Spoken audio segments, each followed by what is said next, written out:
Sy atsika fa ny fahasoavan'Andriamanitra miaraka amintsika. Isika fa ny fahasoavan'Andriamanitra miaraka amintsika noho izy roa tsika sandrivaky sy asantsika miaraka aminy. Ny fianakaviana no taniketsa ipoiran'ny vocation. Déploie ton cœur et viens nous sauver. Délivre-nous de nous, délivre-nous de tout. Fa sisika tokoa fa ny fahasoavan'Andriamanitra miaraka amintsika. Sisika fa ny fahasoavan'Andriamanitra miaraka amintsika noho izy roa tsika sandrivaky sy asantsika miaraka aminy. Fa olo raika atokotran'isika ao aminy, fianakaviana iray ao aminy, tsy misy efitrevitra. Ny olo no mampizara indraindray fa Andriamanitra i Jesoa lay mpiandrony tsara ran'olotra ny aina olo raika. Ary ao amin'ny fiangonana, ao amin'ny eglizy dia sambatra antsika mahasapa an'izay.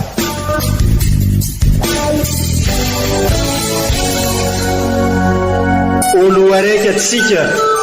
atambatry ny fanahy masina kamiray, olo araiky ao amin'ny Kristy. Fandaram-pampianarana iarana amin'ny son excellence Monseigneur Benjamin Marc Caramarson eto amin'ny radio Fania.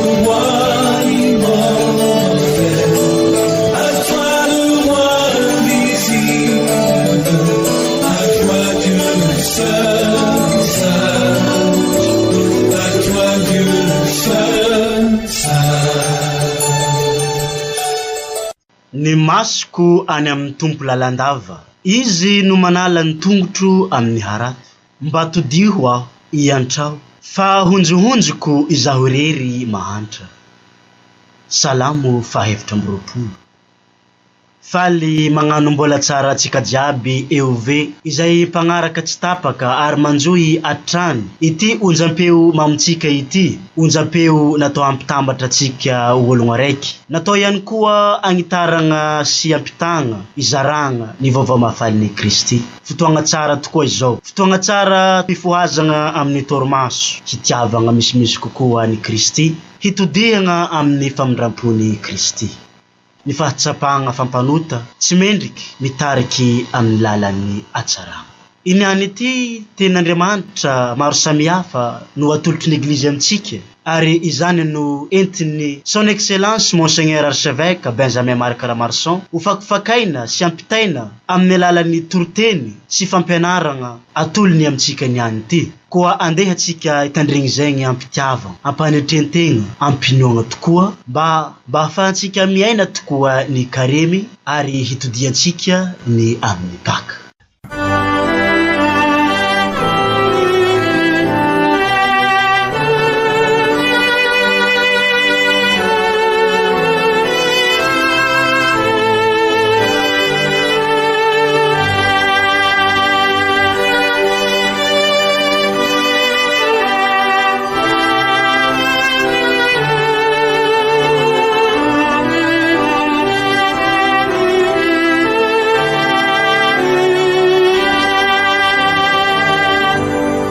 Fankalazagna ny tenin'Andriamanitra. Vaky teny masina voalohany, boky Exode. Tamin'ny zanandro izany dia mainy ny hetaheta ny vahoaka, ka ny monomonina tamin'ny Moizy nanao hoe: nahoana no nampiakaranao anay hiala tany Ezipta,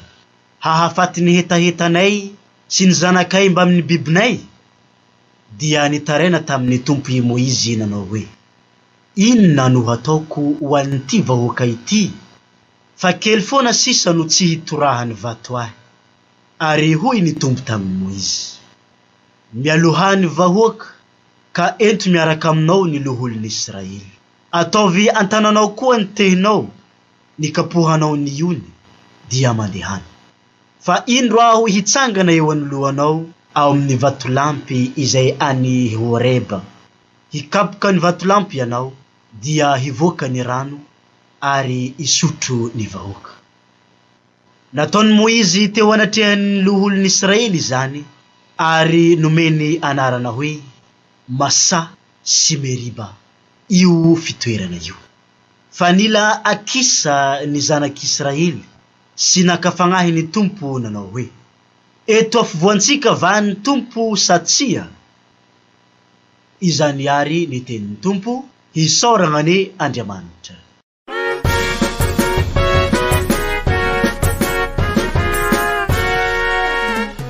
Ibaho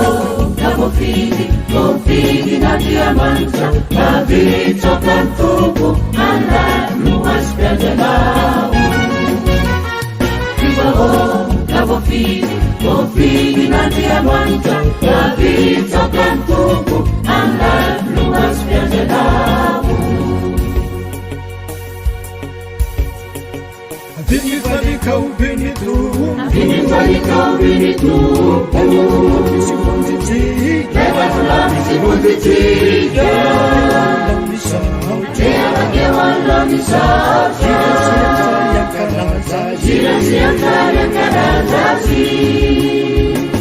Faizandemanda satitu Panakambewane manikyata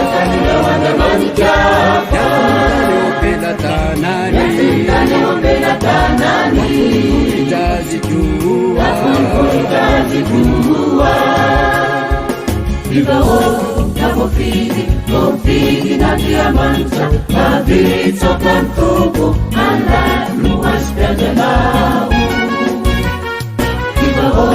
kafofidi na Andriamanitra navitsoka ny tompo andrano aspianjanao.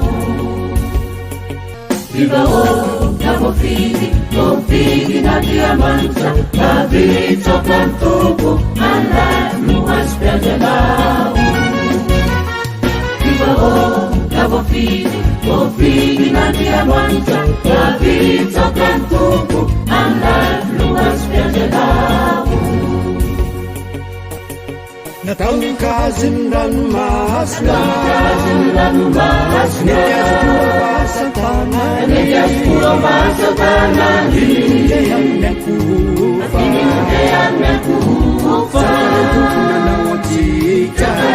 Nanao atsika Fa izy no tena Andriamanitsika Sika vahoaka sy omby fiandriny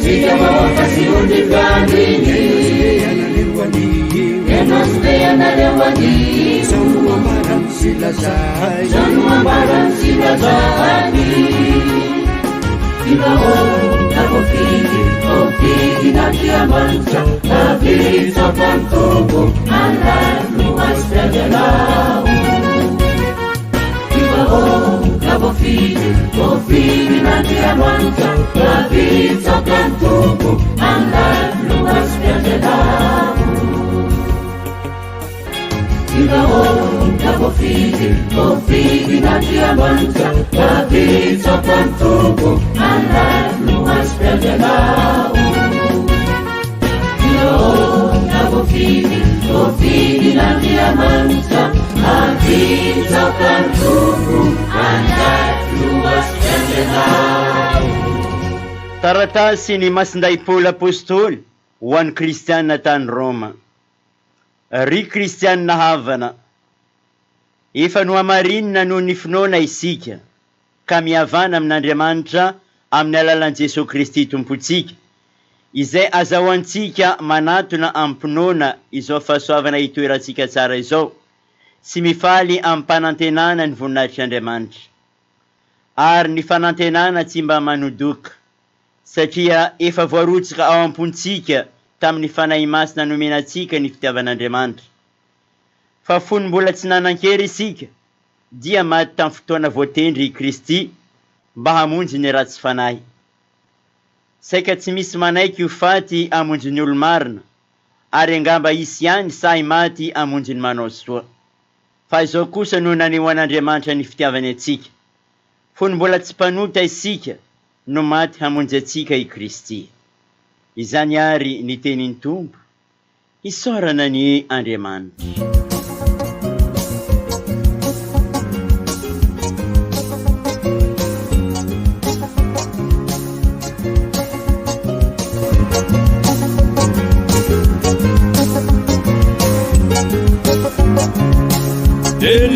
Zagnahary fiainane ia mahave Dole mampiaina ny tany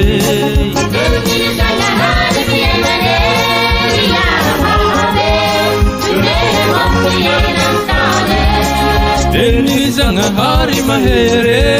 ia jimpiove mandraky zahe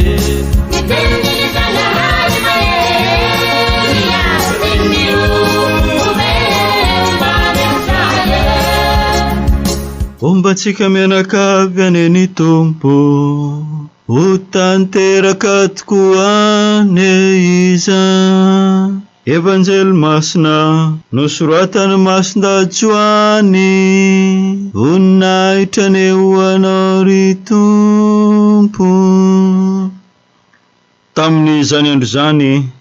I Jesoa tonga tany amin'ny tanànan'ny Samaria anankiray atao hoe Sikara akaikin'ny saha nomeny Jakoba ny Josefa zanany teo no nisy ny fantsakany Jakoba Ary sasatra ny dia nalehan'i Jesoa ka nipetraka tsotra izao teo amoron'ny fantsakana ka tokony tamin'ny ora fahaenina. Dia inty nisy vehivavy Samaritana anankiray tonga teo hantsaka rano ka hoy Jesoa taminy mba omey kely aho sotroiko fa lasa nankany an-tanàna hividy anana ny mpianana. Dia hoy ilay vehivavy Samaritana taminy nahoana ianao no jody ka mangataka rano sotroina amiko nefa aho vehivavy Samaritana fa tsy mifankahay moa ny jody sy ny Samaritana. Namaly Jesoa ka nanao taminy hoe raha fantatrao manko ny fanomezan'Andriamanitra sy izay milaza aminao hoe mba omey kely ho sotroiko dia ianao indray aza no nangataka taminy ka omeny rano velona. Hoy ra vehivavy taminy ianao tompoko tsy manan-kanovozana ary ny fantsakana lalina ka aiza nge no azahoanao izany rano velona izany? Ianao nga lehibe no Jakoba razantsika izay nazahoanay ity fantsakana ity sy ny sotro teto na ny tenany na ny zanany mba amin'ny bibiny. Dia hoy Jesoa namaly azy izay rehetra misotro amin'ity rano ity mbola angetaeta ihany fa izay sotro amin'ny rano omeko azy no tsy angetaeta mandrakizay satria ny rano omeko azy dia ho tonga loharano miboiboy ka ao anatin'ny hatrany amin'ny fiainana mandrakizay. Ka hoy ra vehivavy taminy omeo amin'izany rano zany re aho tompoko mba tsy angetaeta intsony dia tsy ankaty hantsaka koa. Fa hoy Jesoa taminy mandehana miantsoa ny vadinao ka mankanesa ty. Ary hoy ra vehivavy tsy manambady aho. Dia hoy Jesoa taminy marina ny filazanao hoe tsy manambady aho fa efa nanambady indimy ianao ary tsy vadinao ilay toeranao ankehitriny ka marina ny voalazanao. Dia hoy ra vehivavy taminy tompoko hitako fa mpaminany ianao. Ny razanay nivavaka teo amin'io tendrombohitra io ary ianareo kosa milaza fa any Jerusalema no tsy maintsy hivavahana. Ary hoy Jesoa taminy ra vehivavy mino ahy fa tonga ny andro ka tsy amin'io tendrombohitra io na any Jerusalema aza no hivavahanareo amin'ny iray. Ianareo mivavaka amin'izay tsy fantatrareo fa izahay no mivavaka amin'izay fantatray satria avy amin'ny jody ny famonjena. Fa ho avy ny andro ary efa tonga sahady aza izay hivavahan'ny mpivavaka marina amin'ny iray amin'ny fanasy ny fahamarinana fa ny mpivavaka aminy toy izany no tadiavin'ny iray. Andriamanitra dia fanahy ary izay mivavaka aminy tsy maintsy mivavaka amin'ny fanasy fahamarinana. Dia namaly ra vehivavy ka nanao taminy hoe fantatro fa avy ny Mesia izany hoe i Kristy. Fa rehefa tonga izy dia anambara amintsika ny zavatra rehetra. Hoy Jesoa taminy izao izay miresaka aminao izao no izy. Tamin'izay dia tonga ny mpianany ka gaga satria vehivavy no niresahany, nefa tsy nisy nanao hoe ina no tadiavinao na ahoana no iresahanao aminy. Raha vehivavy kosa tamin'izay dia nandao ny sininy ka lasa nankany an-tanàna nilaza tamin'ny olona hoe andeha ianareo izaha izao lehilahy izao, fa nolazainy tamiko avokoa ny takona rehetra. Ka izao angano Kristy dia nivoaka avy tao an-tanàna ny olona hanatona ny Jesoa. Mbola tsy tonga ny olona dia nanasa azy ny mpianany nanao hoe hano rabio, fa hoy izy taminy izaho manan-kanina hoanina izay tsy fantatrareo. Dia nifampilaza ny mpianany hoe nisy olona nanaty-javatra hoanina nga? Fa hoy Jesoa tamin'izy ireo,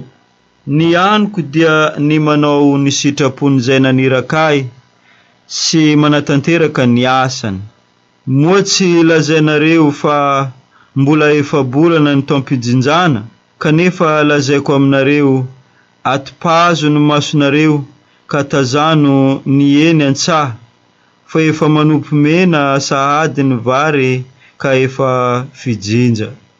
Izay mijinja dia mandray karama ary mamoro vokatra ho an'ny fiainana mandrakizay mba hiara-mifaly ny mpamafy sy ny mpijinja. Fa amin'ity marina ilay ohabolana hoe hafa no mamafy, hafa no mijinja.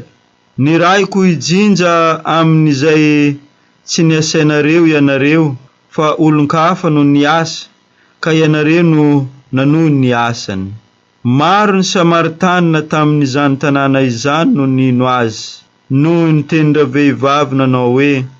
nilazaina tamiko avokoa ny takona rehetra. Fa noho ny tonga teo aminy Samaritanina dia nangataka azy toetra tao aminy, ary ny toetra tao indroa andro izy. Ka vao maika maro aza no nino azy noho ny teny nataony, sy nanao tamin'ra vehivavy hoe tsy noho ny filazanao intsony no inoanay, fa ny tenanay no nandre, ka fantatray fa izy tokoa no mpamonjy ny olona.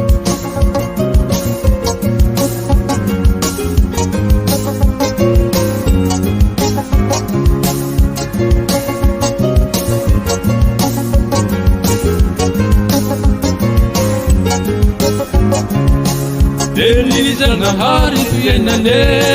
ya mahave dule mampiena ni tale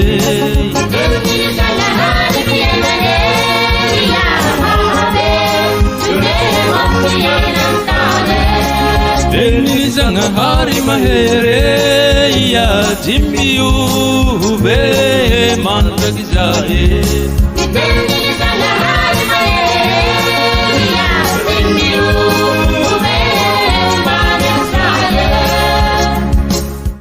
Izany ary ny teniny Tompo, deraneo anary Kristy.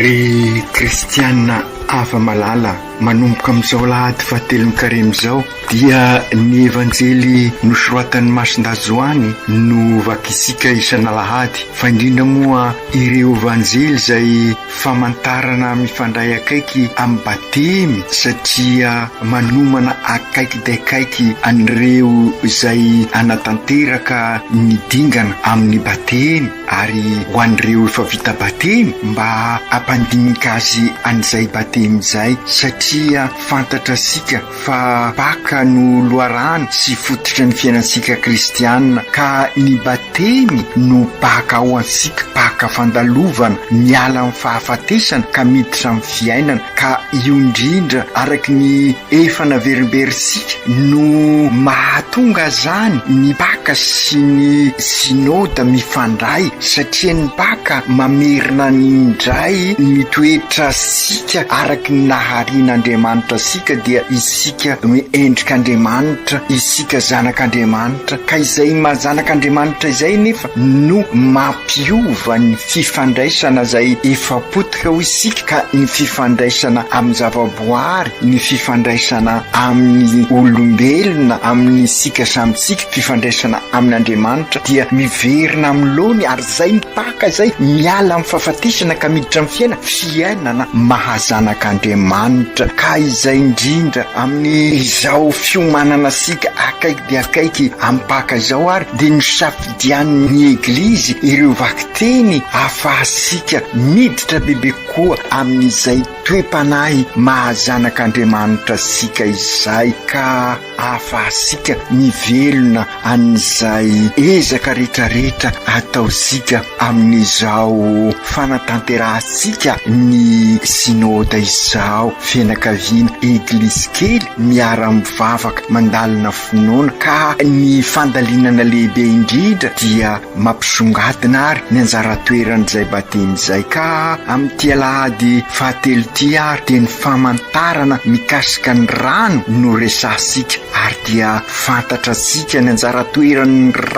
rano mira aina ary isika nefa dia masapa fa io rano io dia sy hita intsony satria nikorotana ny toetrandro nikorotana ny tontolo iainana ka potika ny ala sy misy ny rano ka io rano io anefa no mamelona ka izay indrindra ny votoatokevitra ao amin'ny evanjely izay ambaran'ny fionan'i Jesoa tamin'ilay vehivavy Samaritana mangetaheta tokoa isika mangetaheta famonjenana entin'i Kristy mangetaheta rano ka izay indrindra araky io famantarana hitasika ary itoizasika ny fandalinana an'izay hatramin'ny alahady fadimy karemy dia ho azosika fa miara-dalana amintsika tokoa izy Jesoa miara-belona amintsika izy manala an'izay rehetra mandrakotra ny fiainantsika manapotika ny fiainantsika ka mitondratsika amin'ny tena fiainana zany hoe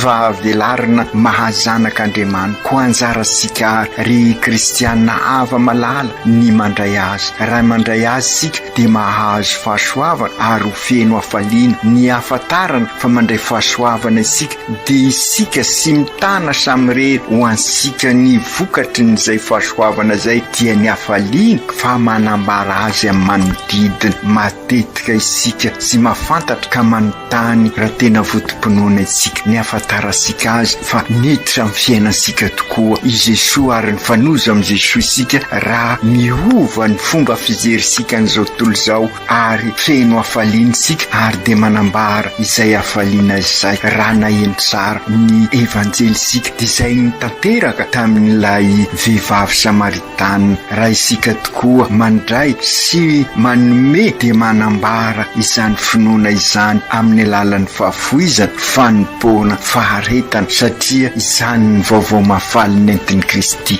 ry kristianina hava malala ny tenin'Andriamanitra arosiny eglizy tokoa ary amin'izao lahady fahatelo izao dia manambara fa efa akaiky tokoa efa manakaiky ihany koa ny fiakarana eny an-tendrombohitra efa nanaovasika resaka lavalava zay tamin'ny roa lahady lasa satria ny fiakarasika any an-tendrombohitra ny fanaovasika fivahinina masina pelerinage dia manampy isika tokoa ary hibanjina ny fiainansika isika eto anseranana moa dia ny fanaovana ny pelerinage eny amin'ny montagne de Français izay hibanjinansika an'i Jesoa mpiarabelona amintsika dia hiakarasika tokoa any an-tendrombohitra manambara zavatra lalina izany isika satria miala amin'ny fiainana mety mirefarefa isika io fiainana andavanandro zay maro ny zavatra mifaomaofao ary indrindra mifangaroaro aza ka miteraka adi-piainana miteraka ireny korontana marobe ireny ka mila miala amin'ireny sika miakatra ary zay miambaran'iny dingana ataosika miakatra amin'ny fanaovasika ny fivahinina masina amin'ny montagne de français miakatra isika mba hiala amin'izay fiainana mety maharevo asika fiainana feno godra manodendrika asika izay ka miakatra sika sy mora fantatra sika sara amin'iny isika miakatra iny fa nefa mitondra amintsika amin'ny fivelomana ary zay ny paka zay nambara sika teo ka inona moa ny tena dikan'izay dia iova fotoko isika ka zary isika indray ary ny ampiova ny tontolo manodidina ansika ny tontolo manodidina ansika dia ny tontolo iainana dia ho zavaboary io ka ho kolokolo isika izy arova asika ny tontolo manodidina ansika dia ny tontolo mpiaina ansika zany hoe io asa ataosika io fiainansika andavanandro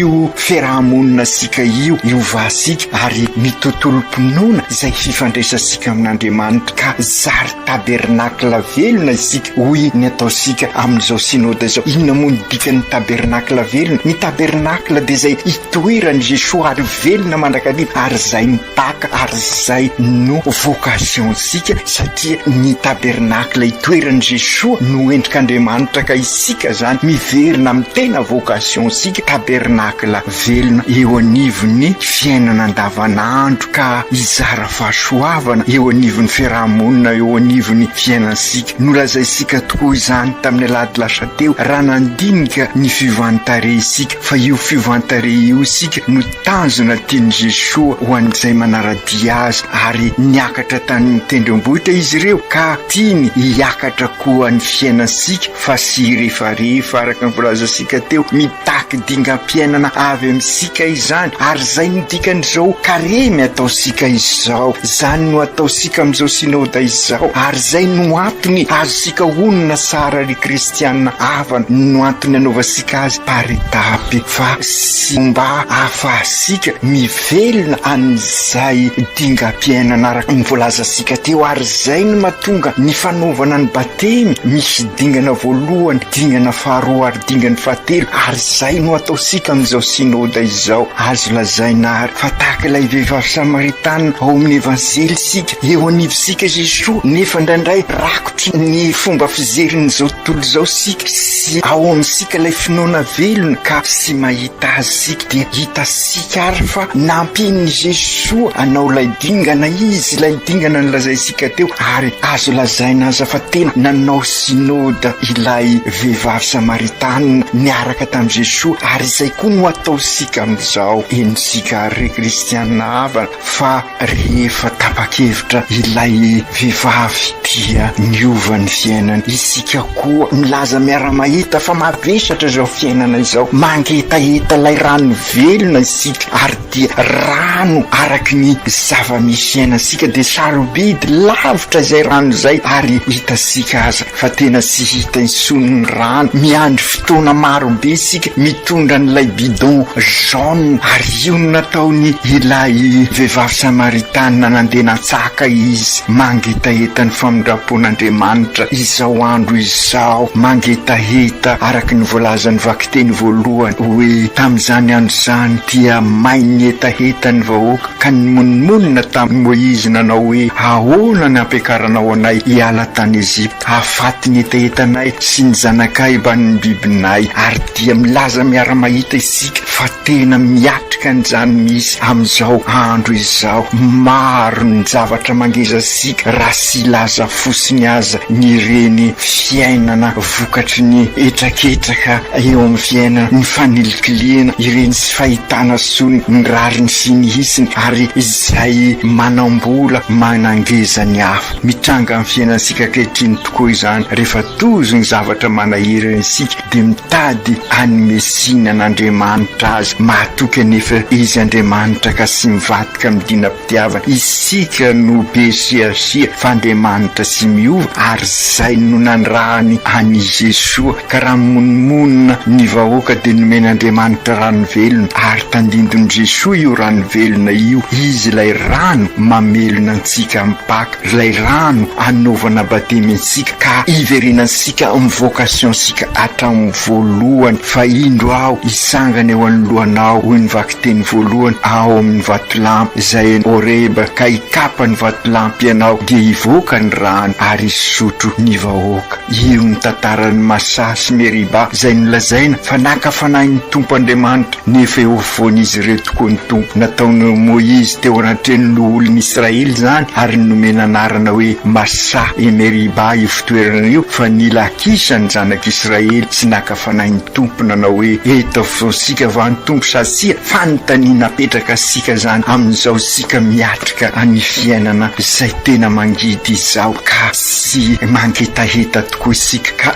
anjara sika izany no misafidy ahita ny Tompo eo amin'ny fiainansika isika araka ny voalazan'ny Masonay Paoly amin'ny vakiteny faharoa raha efa eo amintsika raha vonina sika mandray ny fanan'Andriamanitra satria niaraka amin'izany dia nomeny antsika ny fitiavana ka io fanahy io no resika mbatemy ary io no rano velona mamelona antsika. Raha lavitra sika ny fanahy dia lavitra ny aina ary izay koa ny mahalavitra ny fitiavana ka raha lavitra ny fitiavana dia maty sika ka izay indrindra ny kristianina havana hita sika ny vokatry n'izany isika lavitra ny fanahy lavitra ny fitiavana izany dia ny fiainansika mikorontandava ary hita sika na eo amin'ny fiainan'ny tontolo iainana izany na eo amin'ny fiainan'ny tontolo mpiainansika ny fiainam-pianakaviasika ary hita sika koa fa to lavitra azy Andriamanitra very ilay endrik'Andriamanitra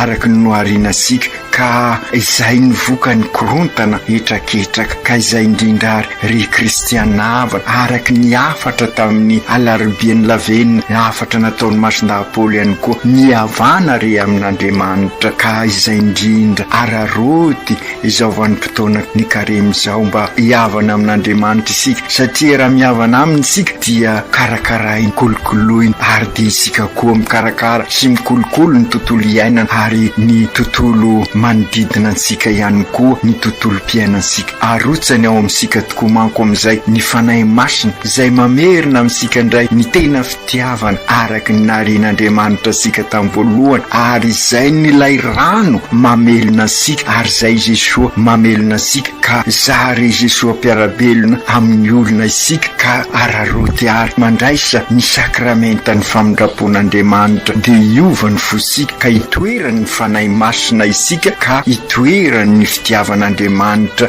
ary raha miaraka amin'ny fitiavan'Andriamanitra manova sika ho sapely ny famindrapo ho sapely velona dia ho feno fanantenana isika na dia eo azany zavatra manahirana satria ny fanantenan'Andriamanitra sy mba mamitaka sy mba mandoka hoy Masondahy Paoly ka raha ao amintsika tokoa ny fitiavan'Andriamanitra dia hiezaka isika hiampiakatra ny fiainansika mba sy rehefarehefa amin'ny tany. Io no azo amin'ny tinana ny evanjely mitantara ny fiainan'i Jesoa tamin'ny vehivavy Samaritana izay nilazaisika fa tena nanao sinody ary io no azo amin'ny tinana ny sinody ihany koa vizana i Jesoa ka nanatona n'ilay vovo fansakana rano tao amin'ny tanànan'i Sikara matoy Masondazoany namaritra ny ora sy ny toerana dia misy dikany lehibe io feonan'i Jesoa tamin'ilay vehivavy Samaritana io izay nanambarany momba azy Jesoa izy Jesoa rano velona izy no Mesia izy no famizena ka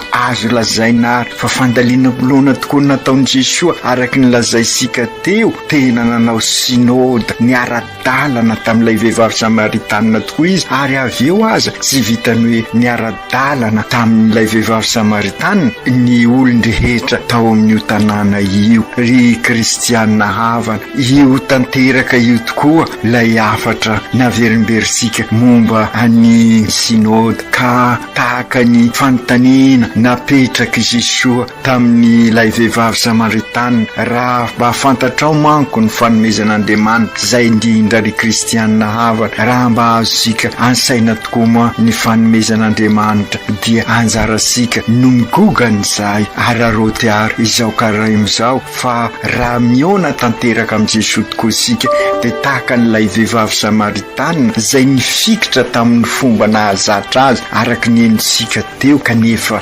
nahasapa izy fa eo anivon'i Jesosy ka sy hoe nilozany ny fomba ny sara tao aminy fa noraisiny i Jesosy satria i Jesosy no famonjena. Ka izay koa sy hoe manapotika ny mahaolona antsika i Jesosy fa mandavorary antsika izy ary manova zay fomba fiainansika zay ho fiainana miverina amin'izay naharina antsika tamin'ny voalohan'izay. Tsy hoe miverina ho zany fa manasara an'izay fiainansika izay ka tonga io fiainansika io tahaka n'ilay fiainana no arian'Andriamanitra asika. Ka inona tokoa nataon'ilay vehivavy mitoera re eto aminay izay no ahafantarasika fa nibebaka isika raha asoa isika Jesosy hitoetra eo amintsika. Inona moa ny dikan'izay hoe mitoera eto amintsika? Mivelona tahaka Jesosy isika ka zary tabernakla velona ary zay no tanjona tisika ho tratrarina amin'izao synody izao mba hitoetra eo amintsika tokoa Jesosy ka isika amin'izay ny Jesosy ampiarabelona amin'ny olona ka ahatonga ny fiainansika araky ny naharian'Andriamanitra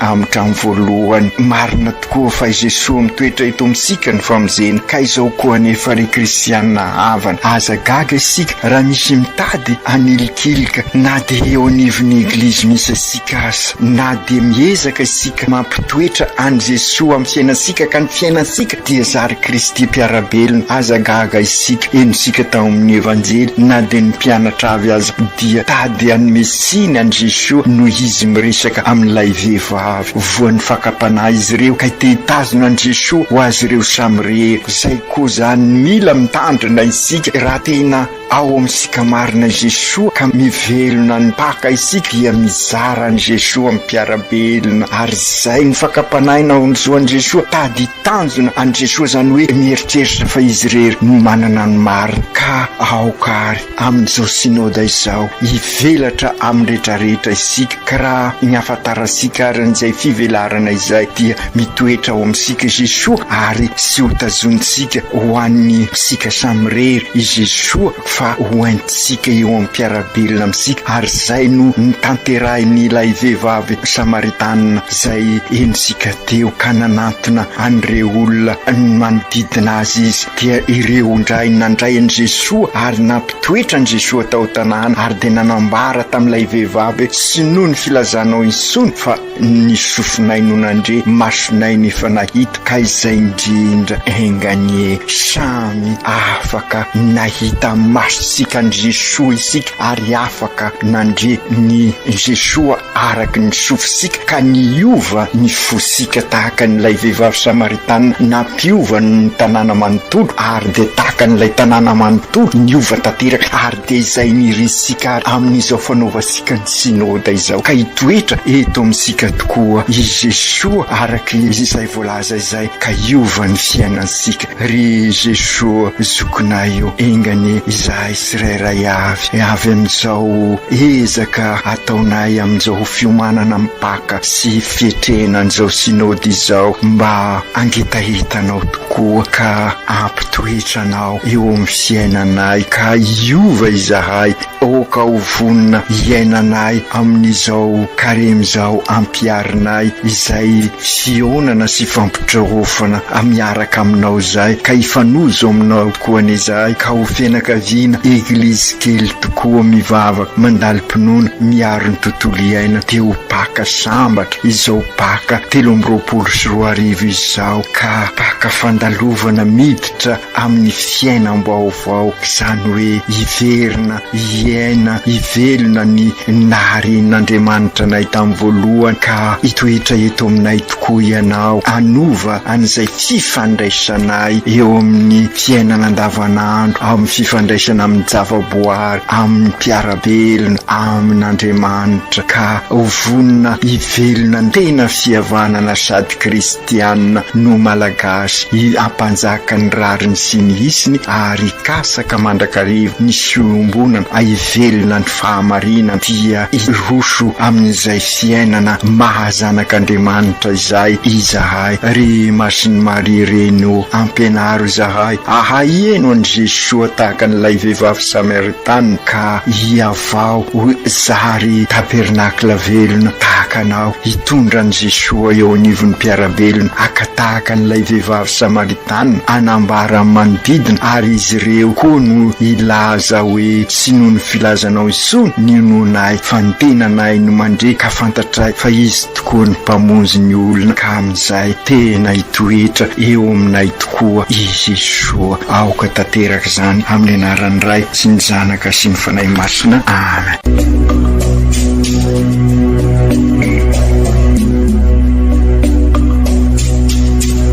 Tsy atsika fa ny fahasoavan'Andriamanitra miaraka amintsika. Tsika fa ny fahasoavan'Andriamanitra miaraka amintsika, noho izy roa tsika sandry vaky, tsy asantsika miaraka aminy. Ny fianakaviana no taniketsa ipoiran'ny vocation. Déploie ton cœur et viens nous sauver. Délivre-nous de nous, délivre-nous de tout. Fasisika tokoa fa ny fahasoavan'Andriamanitra miaraka amintsika. Tsika fa ny fahasoavan'Andriamanitra miaraka amintsika, noho izy roa tsika sandry vaky, tsy asantsika miaraka aminy. Fa olo raika atikoatrantsika ao aminy, fianakaviana iray ao aminy, tsy misy evitrevitra, ny olo no mampizara indraindray, fa Andriamanitra i Jesosy lay mpiandrony tsara ran'olotra ny ainy, olo raika, ary ao amin'ny fiangonana, ao amin'ny eglizy, dia sambatra antsika mahasapa an'izay.